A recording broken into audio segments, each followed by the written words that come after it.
Good morning and welcome to My Left Ear. I'm Carrie Freeman and this is my co-host Petey Freeman, who joins us sometimes. I just gave him some treats, so he's looking for more treats. And if he doesn't settle down, we're going to put him away. But Petey, you got to settle down. There's no more treats. No more treats. He's very cute, but he likes his treats. This is a liberal YouTube channel, although today is a little different. I'm cutting us all a little bit of a break and focusing on some pop culture. Because I think you've heard everything possible about the current state of affairs in the United States. And maybe on Saturday morning, you don't want to hear. So I'm going to bring you something a little different. This is video 249, and it's Saturday, February 8th. And as I call this is your pop culture special. So how I'm going to start out here today is Chris Hayes from MSNBC just wrote a book, and there's a quote. And here's the quote, because I think it relates to what I'm going to talk about today.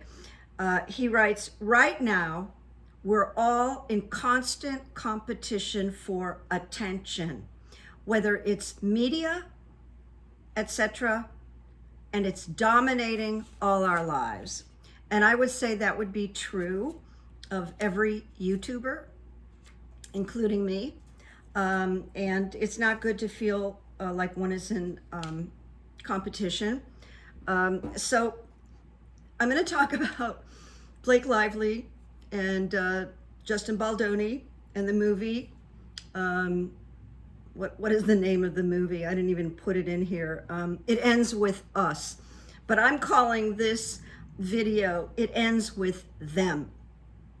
Okay? And right now, there are a lot of YouTube sites that are simply and 100% focusing on this legal drama with Blake Lively suing Justin BALDONI, and then him suing the New York Times, and on and on and on. And it's all over the place. It's like a fever, okay?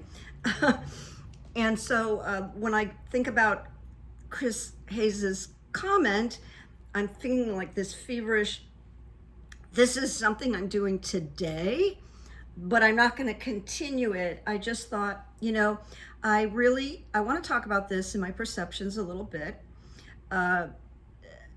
because it's kind of entertaining. It's sort of awful. It's amusing. And I have opinions based on my experience, a little different than what you're used to hearing. People are really focusing in on the complaints and the letters going back and forth and the corrupted text messages and things like that. And kind of puddle jumping over a lot of these details. And I'm coming to you, my opinions here today are from an intuitive point of view, energetic, the energy involved, and the psychological point of view. Even though I am not a clinical psychologist, I have a tremendous amount of experience that most people don't have, which is, as I've mentioned, 8 years on staff at a rehab in Malibu, where I had weekly meetings about all the clients with psychiatrists, therapists, marriage family counselors, and spiritual workers. And this is where I got the sort of ability, I want to call it, to profile people, like FBI profiles people. I actually profile people also. And so I did hear one psychologist, or I watched one psychologist a few days ago, who specifically talks about pop culture and psychology. And he kind of went out of his lane a little bit, and he started talking about this Justin BALDONI and Blake Lively situation. But he'd only spent a day studying it. So as I listened to him, he actually got stuff wrong. And I didn't like that, because he just spent one day.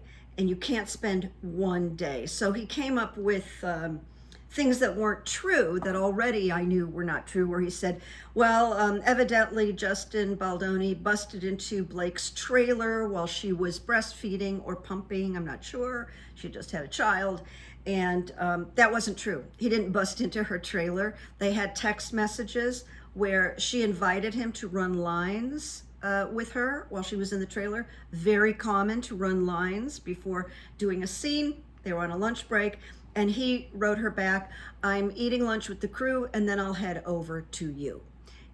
Complete lie. So the psychologist who had looked at this for one day got that wrong, and he got some other things wrong too. So you can't just look at this, recap the news in one day, and I don't pretend to know every single detail, but I picked out the things that really jumped out at me that lead me to some of the opinions I'm going to share with you at the end. So as I said, I'm calling it Ends with Them. Now, funny thing is, I wrote this, and then they had the People's Choice Awards, and evidently Chelsea Handler did an opening monologue, and she talked about stuff that I have in my document, which is this is a distraction, and she thanked them for the distraction from the awful politics and blah blah blah. So that was just interesting. I wrote Chelsea Handler's monologue before she did it. All right, so here's where I want to start. You may know this, but I gotta say it because it sets everything up. About 5 years ago, Justin BALDONI bought the rights to the book, It Ends With Us. He fell in love with the book. He thought it was an important story, an important woman's story, and he began working on the screenplay. So I don't know how much he purchased the rights to the book, but it's never cheap when you purchase rights to the book. And madly in love with it, and began the screenplay. And finally got it to the point where evidently, I don't know which, maybe Sony. I think Sony, because Sony is named a lot in this thing. He got them on board. And I probably, with Blake Lively's name, she's considered kind of like an A- lister, you know, not Meryl Streep, but an A- lister. And so then Lively joined to star, and she also signed on as the co-executive producer, okay? Now, the movie is about, I haven't seen the movie. I'm kind of, I don't know, now I don't care. And all the sexual chemistry that the two characters have, I'm not going to believe it anyway, knowing all this stuff behind the scenes, but it might be okay. And I've heard some people say it's awful, and I've heard some people say they liked it. So I'm not going to tell you whether to see the movie or not. I'm not qualified to tell you that. I might see it because I want to see which version is out there, because there's a Justin BALDONI version, and then there's a version that evidently Blake Lively and Ryan Reynolds kind of rewrote and re-edited, and that's part of the mess. So Lily Bloom is supposed to be in her 20s, but Blake is not in her 20s. She's older, buys a flower shop, or she already owns a flower shop. And she meets Justin BALDONI, they fall in love, and then there is domestic abuse, violence, very ugly, which almost destroys the character of Lily, but then she triumphs, she overcomes. So it's a positive ending, and should be very sympathetic, very instructive, and inspiring. And that's what Justin BALDONI found in it. Okay, here's the thing that is in my, as they say, in my craw. Especially, well, I've directed plays. Of course, I've never directed movies. I'm going to say of course, but I've directed plays. And I was a theater major. And I was on a million auditions years ago, and I did roles, and I was on stage and was on tour with a play, and blah, blah, blah, blah, blah. She never read the book. Blake Lively signed on as the lead in this movie as Lily Bloom, the victim who triumphs, and co-executive producer, and she never read the book. This is like a sin in the entertainment industry. You can't do that. If you're doing a role, that's from a book, you read the bleeping book. I really want to swear, but I better not. And so right there, I'm like, are you kidding me? Are you kidding me? She never read the book. And then she goes in to make script changes with her husband, Ryan. Hey, Pete, show your face a little bit. And blah, blah, blah. So let me just see where I left off. This is a huge sin, I wrote in my notes. It's a huge error, unprofessional. And again, especially for the lead actress and co-executive producer, it's just unfathomable. And I can't believe more people are like pausing and sharing this, because it speaks a lot about, I don't know, her artistic nature, her seriousness. It just says a lot. But with this movie, one of the things Blake did when she came into this movie was she wanted to use this as an opportunity to advertise her new liquor product. And I don't know what that is. I don't know if it's gin, tequila, beer. I don't know what it is, but it's liquor. And that's a new business venture. Plus, she has a new hair line coming out. So she wanted to market her hairline and the liquor. Now, the really weird about the liquor is because liquor is often associated with domestic violence and abuse. So right there, that is wrong. It's weird, and it's poor judgment. Okay, this is me. This is Carrie talking to you. All right, then, I mean, think about any like really fabulous actress who stars in movies.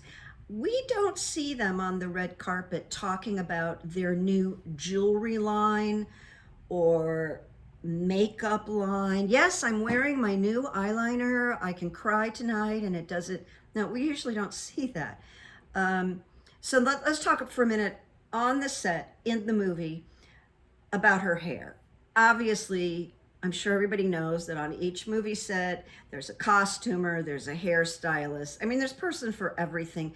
And in this movie, they talked about a sexuality coordinator, someone who coordinates the intimate scenes, because it's very almost mathematical. You know, like when he says, blah, blah, blah, turn your head, it's very choreographed. Before they started, Justin texted her and said, we've got the coordinator. I don't know what that's something, the love coordinator, the love scene coordinator. Intimacy coordinator. I think that's what it's called. Intimacy coordinator. Would you like to meet her? And she goes, no, I'll meet her on the set. She just blew it off. Later, she complained that there was no intimacy coordinator. Bull pucky. All right. But now we're getting to her hair. And she has this mane of hair. I actually think it's obnoxious. It's a great head of hair. It's a beautiful head of hair. But it like outshines her, and she whips it around. And it's just part of her persona. I don't know that she'd ever be able to give it up for a role, although she did wear a wig in a Woody Allen movie that she did recently.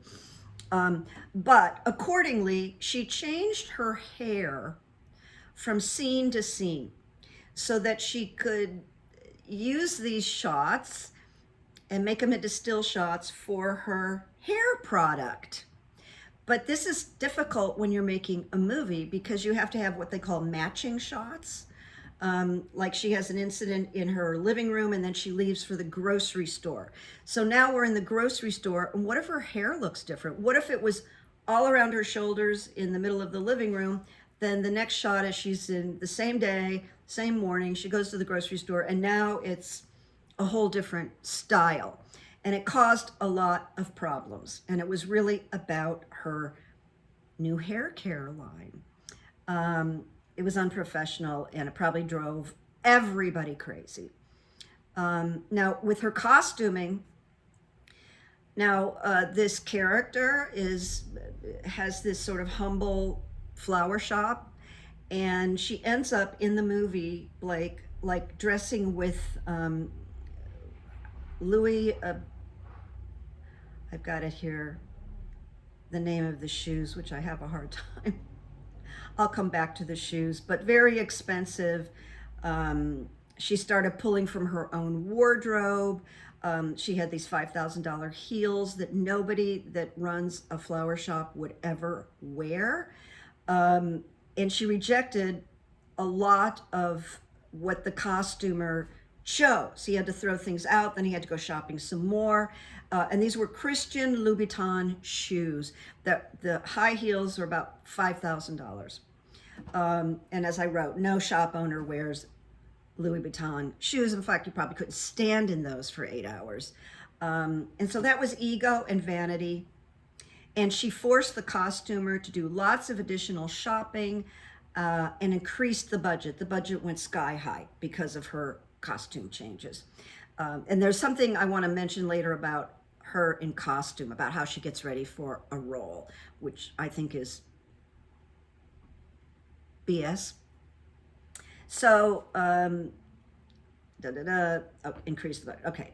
Now, here's the sort of juicy part that I picked up on, because patterns, if I'm working with a client, I'm going to observe patterns that they might have. You know, I mean, the police do that. I saw a Dateline, NBC, where a woman's husband got shot, and then they found out that her father got shot, allegedly by her mother, and so police look for patterns. So Blake has a pattern of flirting and dating co-stars. And it goes back to Gossip Girl, when she met actor Penn Badgley, and they met on the set, and then they dated, I think, for 2 or 3 years. And then she did the movie Green Lantern with Ryan Reynolds, her now husband, and broke up with Penn Badgley. And then Ryan, after the movie Red Lantern was over, broke up with Scarlett Johansson. Stupid boy. There were rumors that they very may well have started an affair before the Red Lantern was over. And I actually saw them at a movie junket for Red Lantern when they still weren't like a known item. And honestly, my left ear, my eyes, my everything, they were doing it. I mean, she was glowing like women glow when they're newly in love. And she was sitting next to him on the dais answering questions, and she was glowing. So that's just an instant of the flirtation. And then she ended up doing a movie with Ben Affleck called The Town, and actually is the only time I've liked her was in Ben Affleck's movie, The Town. I happen to think he's a really, really good director. So then I saw pictures of Lively and Ben Affleck on the set of The Town, and he was married to Jennifer Garner at the time, and they looked like they were hooking up to me. I mean, it was really flirty and intimate, and supposedly Jennifer Garner really can't stand. But I wasn't there. Like I had a professor once who talked about rumor, and he goes, okay, were you there with a flashlight? And I'm going to say, no, I wasn't there with a flashlight. But I'm telling you about my profiling and what I think probably went on. All right. So he was married to Jennifer Garner. Jennifer Garner reportedly cannot stand Blake Lively, among other people that don't like her. And then Ryan Reynolds, and they ended up together. So there's the pattern. Now, I'm going to bring this up when I talk about Justin BALDONI in a moment. Now, I watched, I told you about that, about watching Ryan Reynolds and Blake Lively at this marketing junket with their movie, and what seemed very obvious to me.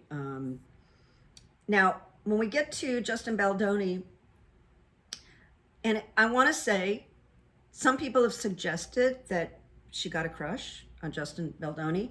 Now, I think he's really an interesting looking man and a handsome man. He, when I was really dating and really getting crazy for people, he wouldn't have been my type, but wow, he's really kind of stunning looking. So I think it's really possible that she developed a crush on BALDONI and was rejected. Energetically, psychically, my left ear, I do not think he was interested in her or attracted to her. I think he told her once, "You're sexy," or something like that. That's not sexual harassment, my friends. And this kind of stuff goes on movie sets where someone pays a compliment or make a little remark. That's not sexual harassment. All right. So I don't think he had any interest in her other than to make a good movie and create the chemistry that needs to be in such a movie. I mean, his whole life was wrapped up in this film, that he was in love with it, that he bought it and invested in it and so on and so forth. So I think that she's a very insecure woman, narcissistic, and when maybe she got a little hint that he wasn't going to play, that activated her. And then when she got a hint that the movie might be better than anybody thought, all of a sudden she wanted to take it over. She wanted to be more involved. She wanted to make creative decisions. She wanted to interrupt scenes and redirect scenes. And I do think Justin BALDONI was a little bit overwhelmed and wanted to try a way to treat her well, to get the most out of the project for the best result. I mean, his whole career is kind of resting on this project.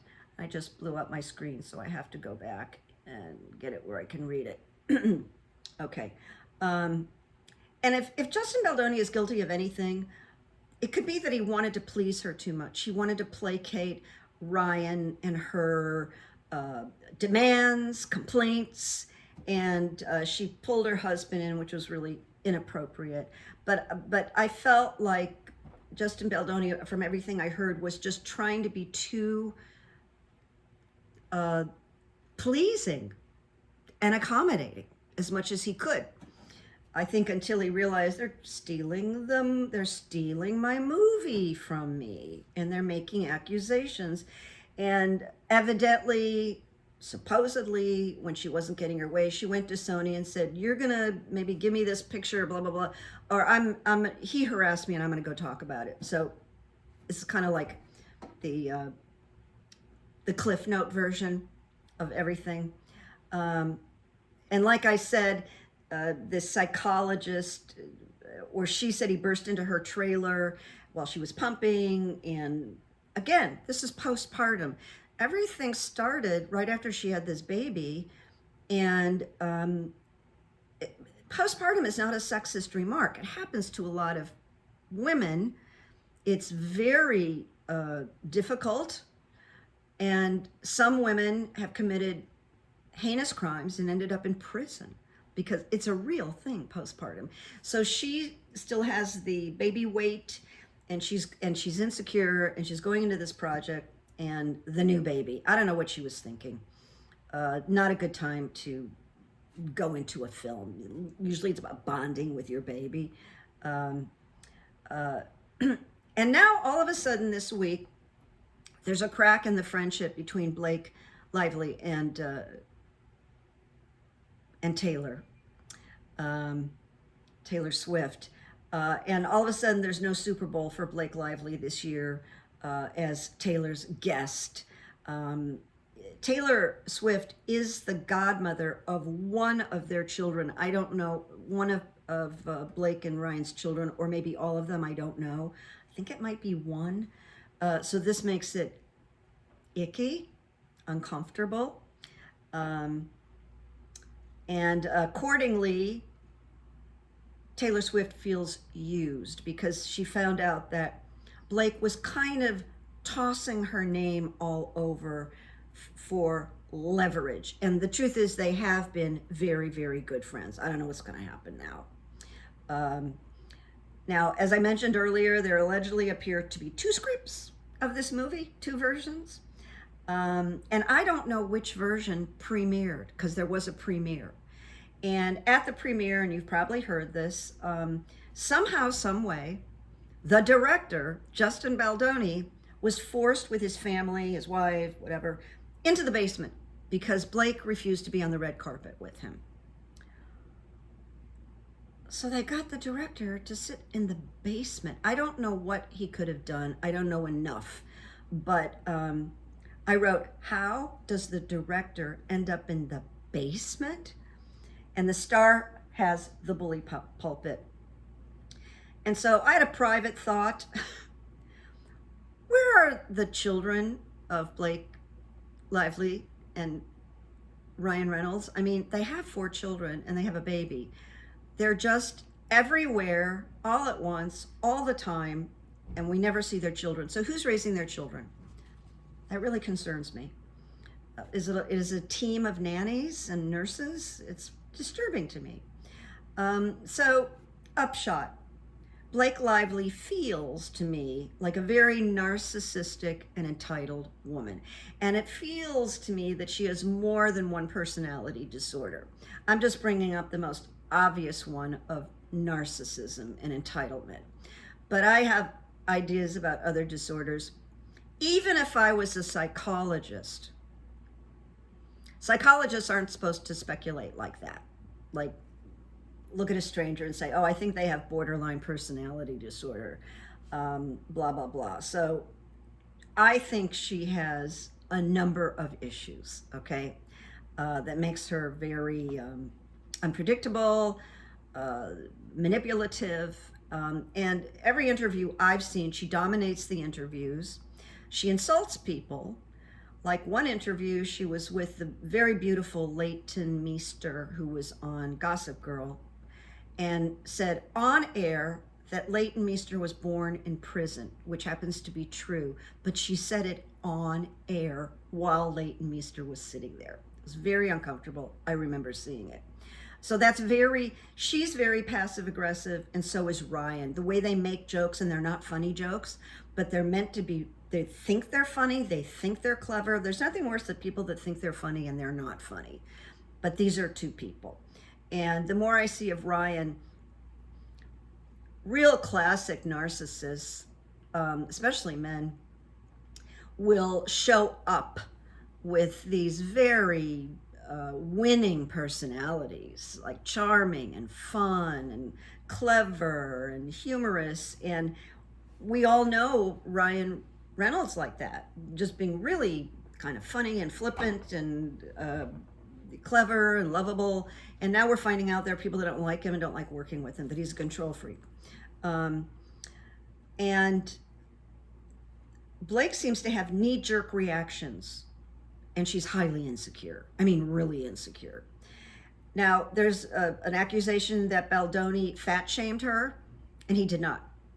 He was talking to his stunt coordinator, explaining that he has a history of really bad back problems and having to do with bulging discs, which are very painful.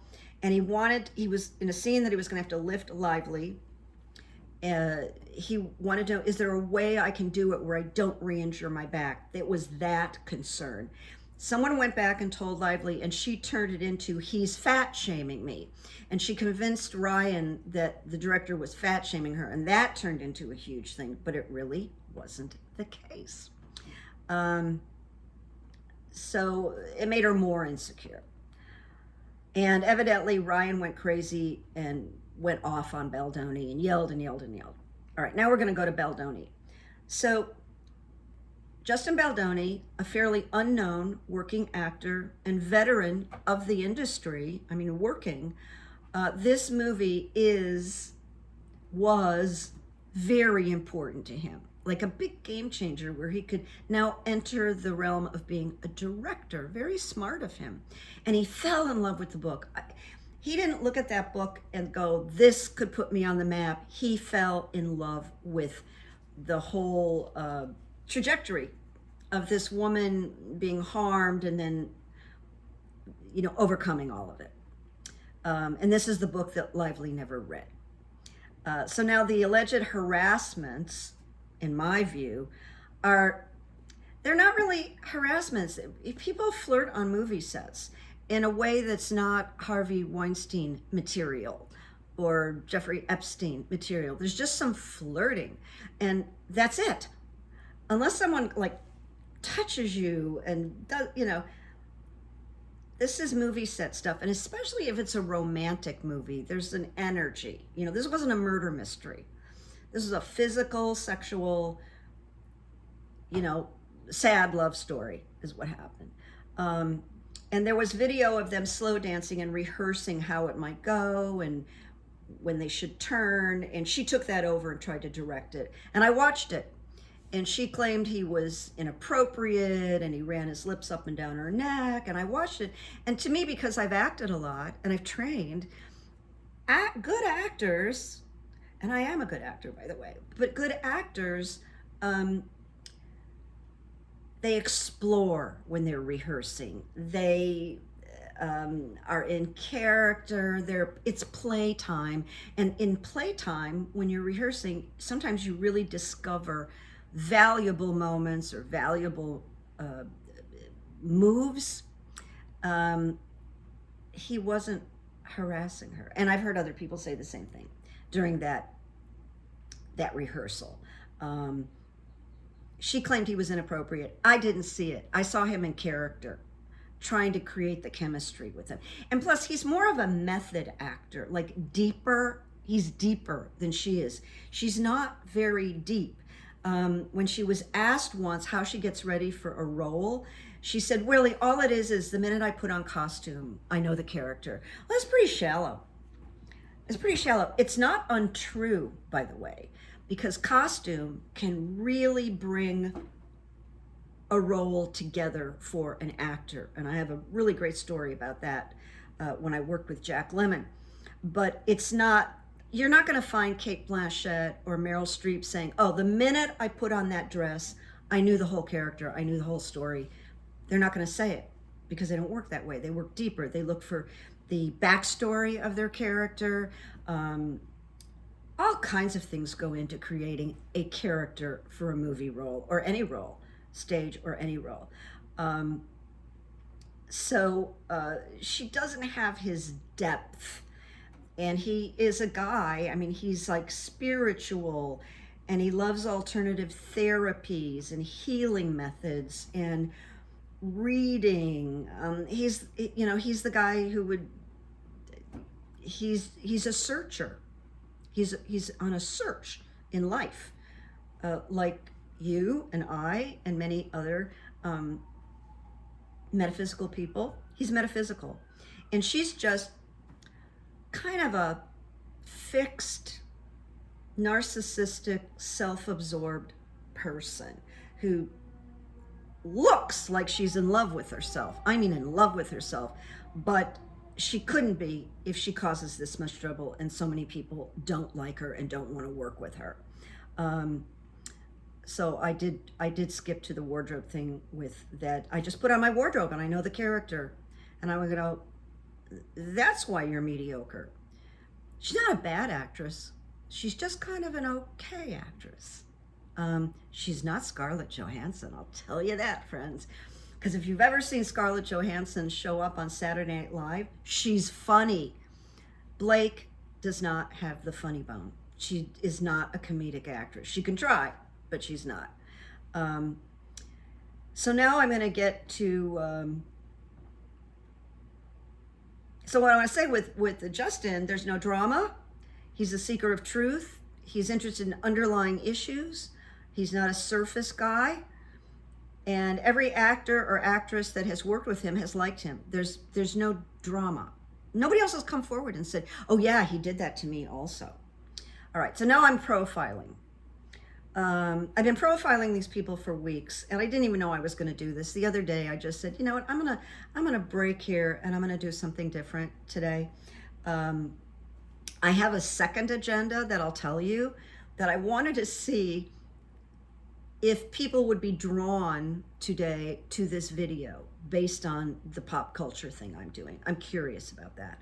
So profiling and not discussing, but my left ear came to me and came to the conclusion that although Justin Baldoni, he might be a little different, a little eccentric, a little bit of metaphysics that Hollywood is not used to, but I don't believe for a minute he's a sexual harasser or a predator. He apologizes too much. In fact, if I was his coach, I would have him stop apologizing and placating so much.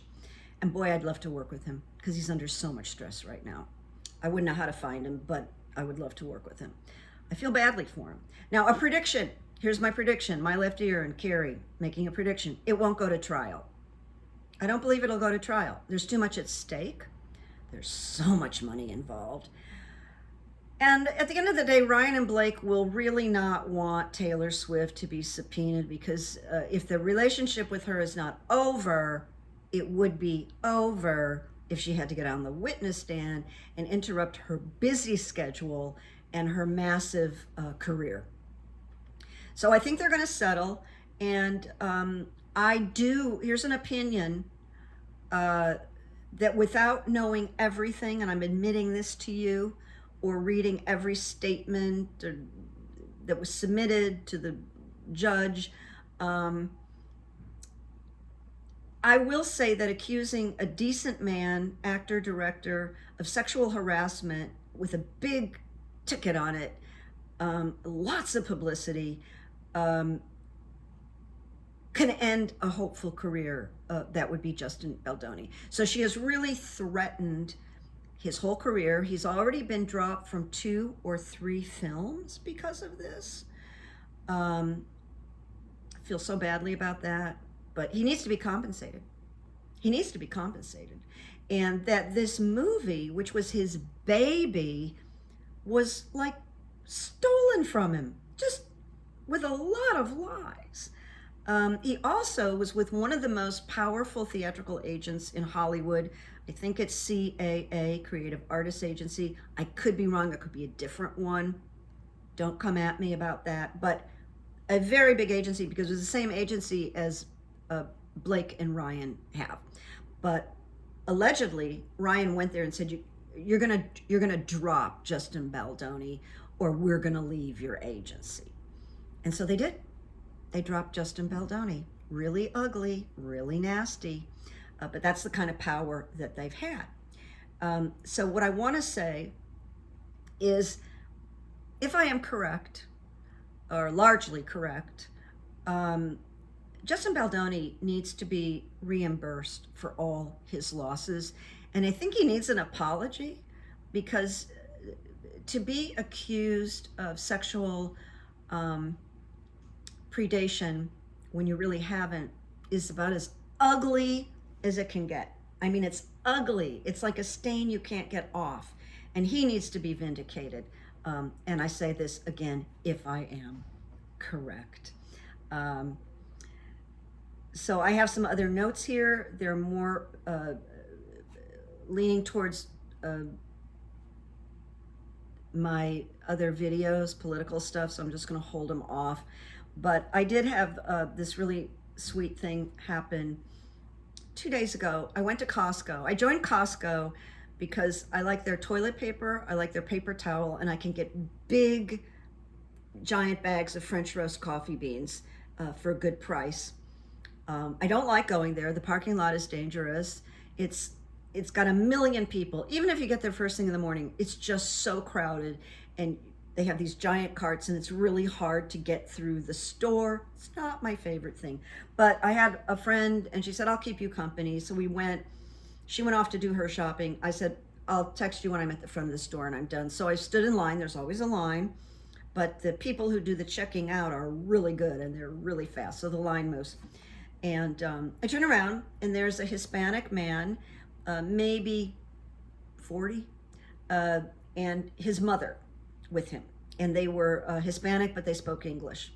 And they were very friendly. And I think I was asking him about eggs. And he said, oh, they're at the back of the store, but I think they're almost gone, even if you get there early in the day. But they sell at Costco 2 dozen at a time, and they're like $8 or $9, which is pretty good. And there were people just packing eggs into their baskets. I had 2 dozen at home, so I didn't buy eggs. Hey, Pete, show everybody your beauty. Yeah. So I don't know, they were such nice people, and I was just asking them more about Costco and how it runs and blah, blah, blah. And oh, I know, eggs.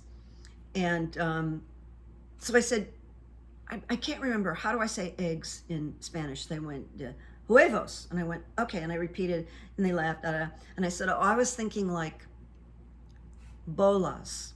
And the mother started laughing, and she steps closer to me. She goes, you know, that's more like, with her heavy accent, that's more like the men's. And I went, I know.